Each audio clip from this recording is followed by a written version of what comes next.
तो गिरफ्तारी हुई, क्या पूरा मामला बताइए।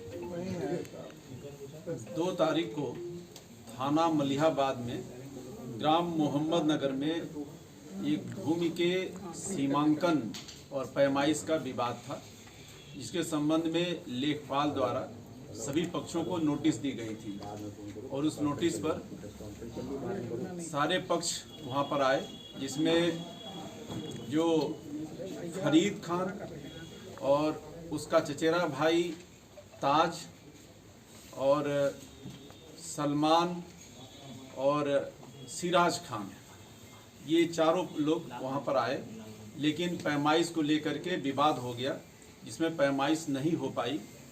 सभी लोग वापस चले गए, लेखपाल भी वापस चले गए। जब फरीद खान अपने घर पहुंचा तो उसके थोड़ी देर बाद ही ये सिराज खान और इसका लड़का फराज खान, ये दोनों भी उसके घर के पास पहुंचे।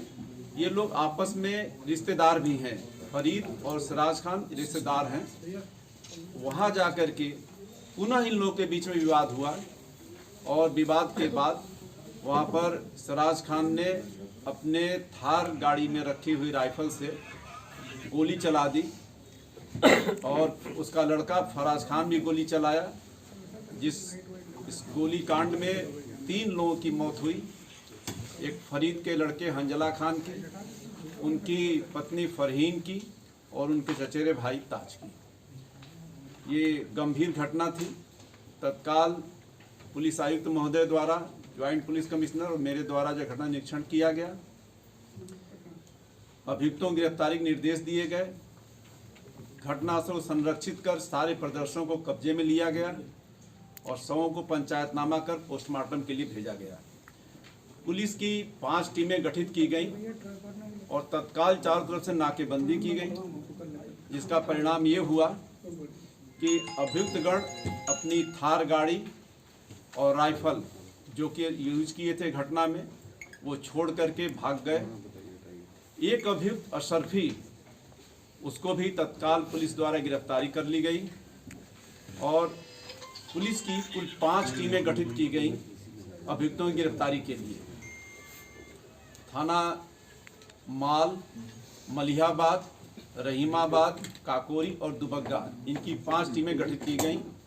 पश्चिमी जोन की क्राइम ब्रांच, सर्विलांस टीम और सेंट्रल जोन की भी क्राइम ब्रांच टीम लगाई गई ताकि अभियुक्तों को शीघ्र गिरफ्तार किया जा सके।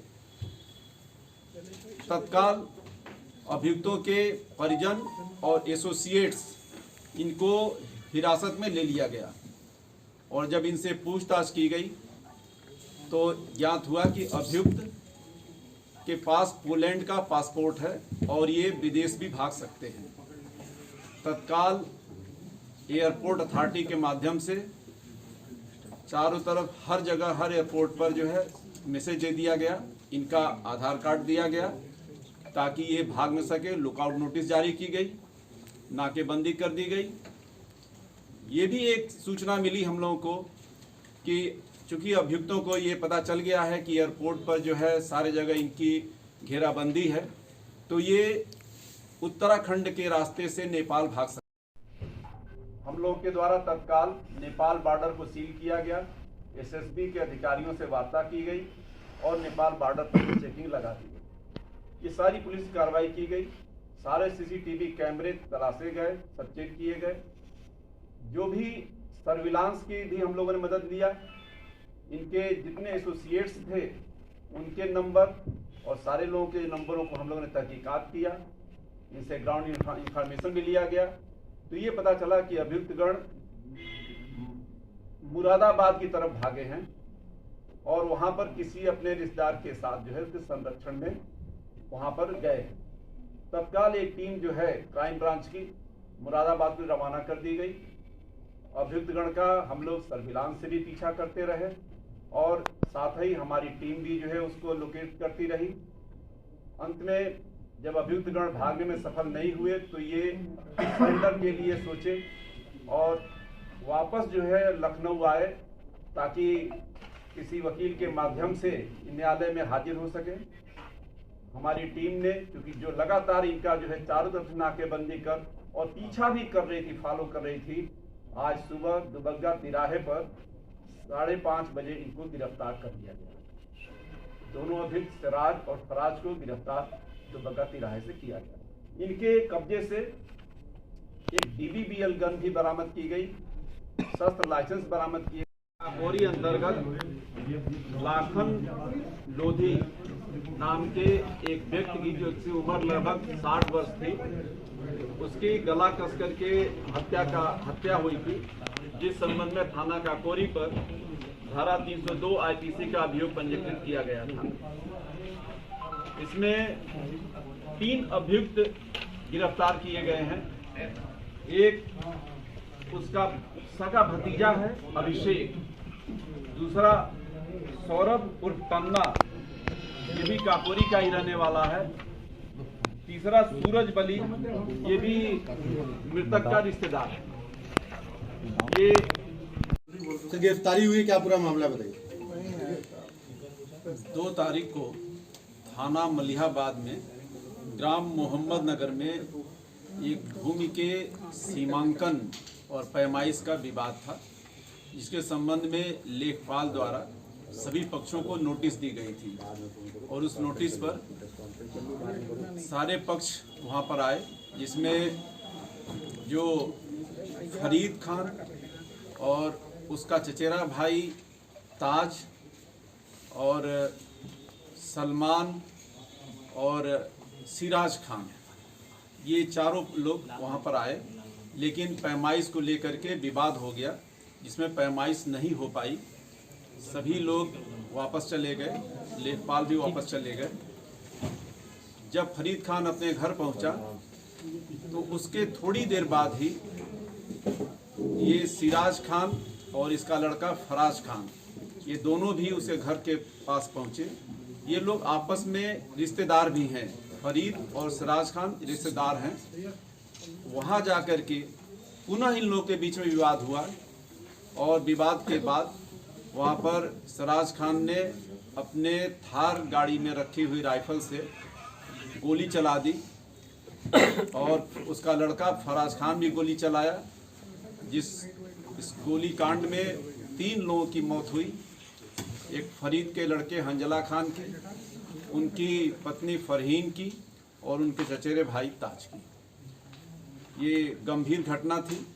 तत्काल पुलिस आयुक्त महोदय द्वारा, ज्वाइंट पुलिस कमिश्नर और मेरे द्वारा जो घटना निरीक्षण किया गया, अभियुक्तों की गिरफ्तारी के निर्देश दिए गए। घटनास्थल को संरक्षित कर सारे प्रदर्शनों को कब्जे में लिया गया और शवों को पंचायतनामा कर पोस्टमार्टम के लिए भेजा गया। पुलिस की 5 टीमें गठित की गई और तत्काल चारों तरफ से नाकेबंदी की गई, जिसका परिणाम ये हुआ कि अभियुक्तगण अपनी थार गाड़ी और राइफल जो कि यूज किए थे घटना में, वो छोड़ करके भाग गए। एक अभियुक्त अशरफी, उसको भी तत्काल पुलिस द्वारा गिरफ्तारी कर ली गई और पुलिस की कुल 5 टीमें गठित की गई अभियुक्तों की गिरफ्तारी के लिए। थाना माल, मलिहाबाद, रहीमाबाद, काकोरी और दुबग्गा, इनकी 5 टीमें गठित की गई। पश्चिमी जोन की क्राइम ब्रांच, सर्विलांस टीम और सेंट्रल जोन की भी क्राइम ब्रांच टीम लगाई गई ताकि अभियुक्तों को शीघ्र गिरफ्तार किया जा सके। तत्काल अभियुक्तों के परिजन और एसोसिएट्स, इनको हिरासत में ले लिया गया और जब इनसे पूछताछ की गई तो ज्ञात हुआ कि अभियुक्त के पास पोलैंड का पासपोर्ट है और ये विदेश भी भाग सकते हैं। तत्काल एयरपोर्ट अथॉरिटी के माध्यम से चारों तरफ हर जगह, हर एयरपोर्ट पर जो है मैसेज दे दिया गया, इनका आधार कार्ड दिया गया ताकि ये भाग न सके। लुकआउट नोटिस जारी की गई, नाकेबंदी कर दी गई। ये भी एक सूचना मिली हम लोगों को कि चूंकि अभियुक्तों को ये पता चल गया है कि एयरपोर्ट पर जो है सारे जगह इनकी घेराबंदी है, तो ये उत्तराखंड के रास्ते से नेपाल भाग